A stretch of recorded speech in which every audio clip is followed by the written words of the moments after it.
basketball. Last season, the second most turnovers in the NBA and the most three-point attempts. Coach Kevin McHale said, "This is a team of home run hitters. They're going to swing sometimes when they shouldn't, but that's who they are. I'm not going to make them bunt." Good philosophy, Kevin. They're always aggressive, Doris. Thank you. Dallas making a switch here. Harris is checked in. Now we get a chance to check out the standings out west. Already we're in December. You look at Houston and checking out Dallas. Tied up with them. So for Dallas, their last game a loss to the Suns.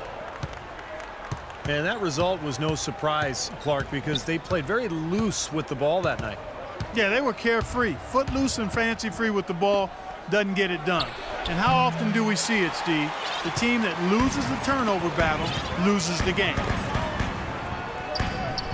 You know, Dwight Howard had started 6 straight All-Star games until last season. The new balloting system with 2 backcourt players and 3 frontcourt players resulted in Blake Griffin and Kevin Love in the starting lineup. Howard felt slighted. He thinks that centers are kind of getting the short end of the stick here. Here's Nowitzki. Shoots a fader.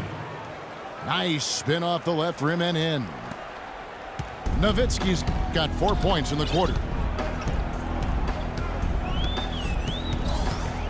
Now here's Beverly, guarded by Harris. Howard with a screen on Harris. Here's Beverly. Can't get it to go. Nice D from Nowitzki. And you remember, Howard last season created a mock commercial asking people to save the centers. Yeah, you know, as usual, Dwight Howard finding a way to have fun with it in bizarre fashion. That's a part of who he is. But I think the underlying issue is a true one. The age of the lumbering pivot man in the NBA seems to be slowly going towards extinction.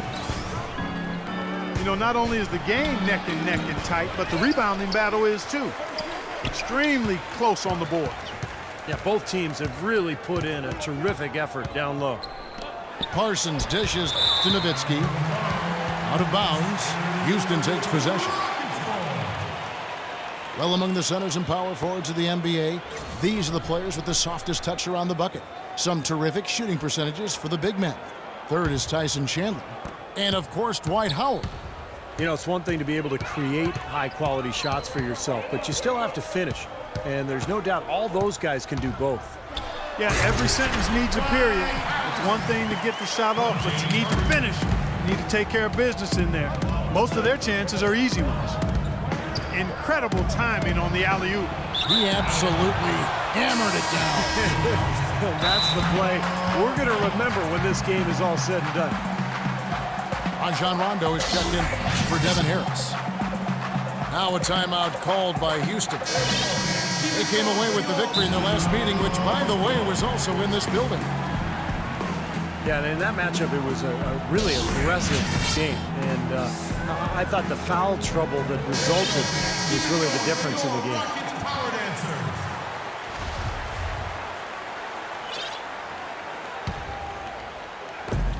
1:05 left to play in the third. Kicks it out to Parsons. Here's Chandler. The jumper's good from inside 6 feet. Chandler's got 4 this quarter. It's a great play under the boards for him, and you know that's the standard that he sets. It seems like all those second chance points, I mean, they're there for him game in, game out. You know, with the time left, they can trade 2 for 1 here if they hurry.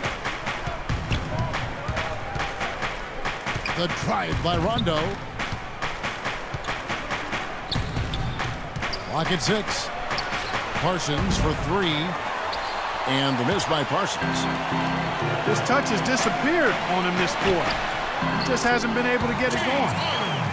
Boy, guys, they've shown some great passing on their last few trips now on the floor. Excellent. Yeah, that's 4 straight trips, guys, where their passes have ended up in scores. 4 straight assists. Great team play. That one goes. Count it. 8 points for Tyson Chandler. You got to love the big bucket in the paint in this sort of grinded-out physical game. Yeah, that was your game, Clark. Pound it inside and take the ball right to the defense. That's what I tried to do, man. I knew my limitations. He is an automatic finisher when he gets into that area. You know, he picks the simple one-handed stuff to get the 2 points. And those could be an important 2 points, too.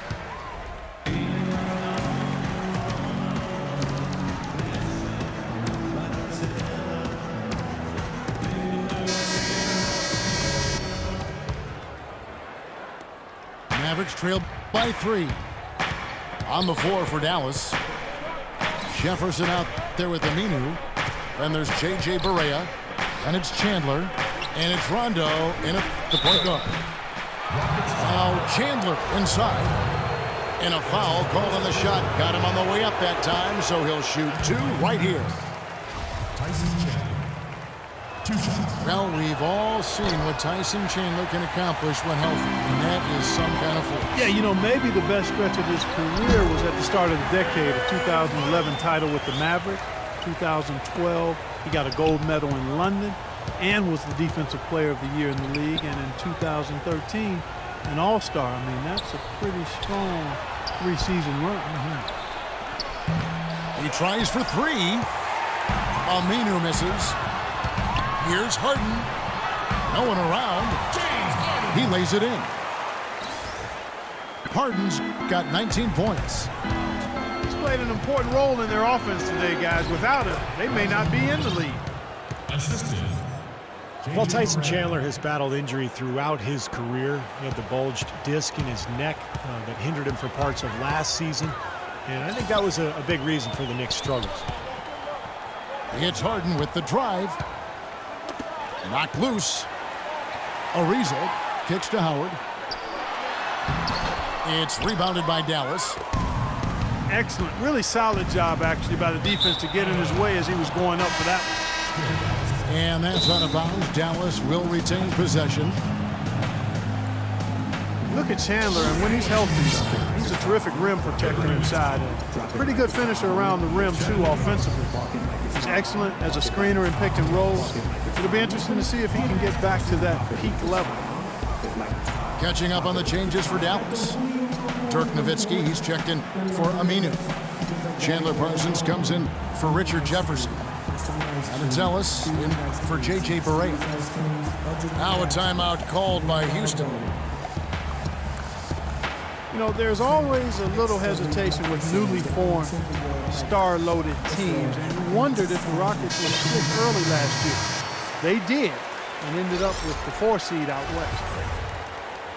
Corey Brewer's checked in for Monty Eunice. A moment to check in with Doris Burke. Doris?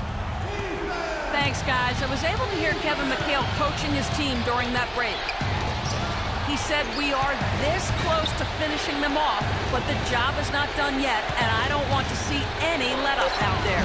We'll see how well his point got across, guys. Outside for Rondo. Nowitzki right side. Over Ariza. Not enough on that one as it misses. Rockets made it in as the 4th seed last year, but still couldn't find a way past Portland in the first round. It ended up falling to them in 6 games. Really, though, it was the start of that series that sunk the Rockets as they dropped the first 2. They fought back, but it just wasn't enough. Yeah, they couldn't overcome that poor start. They did fight back, and it looked like a Game 7 was on the way, but then Damian Lillard, with one of the great shots in NBA playoff history, closed things out in dramatic fashion. Brought you right out of your chair, didn't it? Oh, big time. That was a great, great shot he made. Beverly, the pass to Howard. And now here's Rondo, the fast break opportunity. And a wide open look here for Ellis. Chandler's shot, good.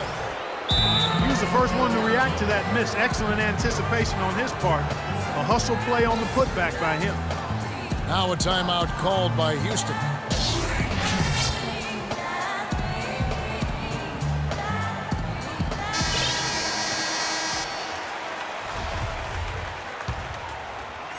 Just under 2.5 minutes gone here in the final quarter. And Beverly kicks to Howard.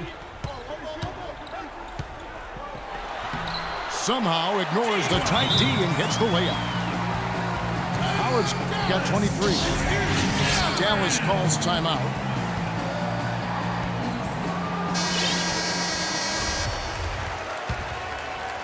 Mavericks trail by 6. Rondo drives in to the wing on the left. Kicks it out to Nowitzki. Foul call that time on the way up. That'll give him 2 chances at the free throw line here. Looking at the numbers for Dirk Nowitzki, he has 8 points and 1 assist. And a look now at how the offensive approach has been going here so far for the Rockets. I thought we might see a little defensive adjustment at halftime, but the fast break continues to be effective. Another factor here tonight has been the amount of points they've scored off turnovers. Harden can't hit. It's kind of a shocker. The defense was there, but it wasn't right in his face. Not out of character for him to miss those. The basket counts and 1. He'll go to the line with a chance to make it a 3-point play. Great second half. I mean, he came out of that locker room ready to play. They get it back. Leaves it just to Howard. So the whistle blows on the shot and 2 free throws for the contact right there. Well, you allow them to get right to the rim like that. That's your only option. Yeah, I think you got to foul them, and free throws are better than a layup. And he can't get the second one to drop either. Coming up empty that time. Here's Ellis. Can't tie it up as that one's no good. Boy, they almost tied it up with that shot. Boy, they're this close here in the 4th quarter, scrapping back into it. And Beverly kicks to Harden. And he's good on the 3-ball. Harden's got 9 points here in the second half. And it looks to me like he still has some of the shooting touch that he displayed in the first. Rondo again. It's Harden. Here's the teardrop. You know, fellas, once he got into position under the boards, I mean, he wasn't letting anybody get around him. Pass to Howard. Chandler with the steal. Ellis kicks to Nowitzki. Count it! What a beautiful shot to bring him to within 3.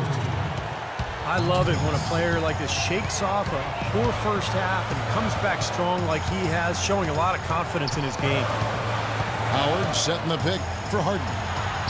Yes! Wow, such a steady hand. He's the one responsible for getting them this late lead. Can't argue with that at all, Steve. His shooting percentage has been off the charts. Nowitzki sets a screen for Rondo.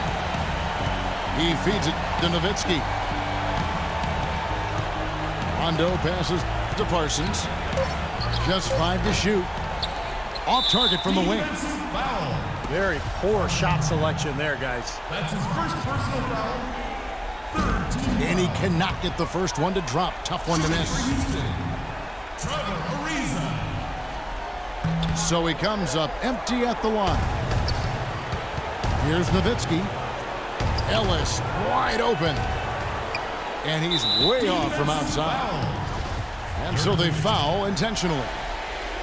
That's his first personal foul. He doesn't hit the first, and that was the one they really wanted. He's got one more, though. That's good, going 1 of 2 from the line, and that increases their lead to 6. Dallas calls timeout. They're losing by 6. 5 seconds left in the 4th quarter. What's your take, guys?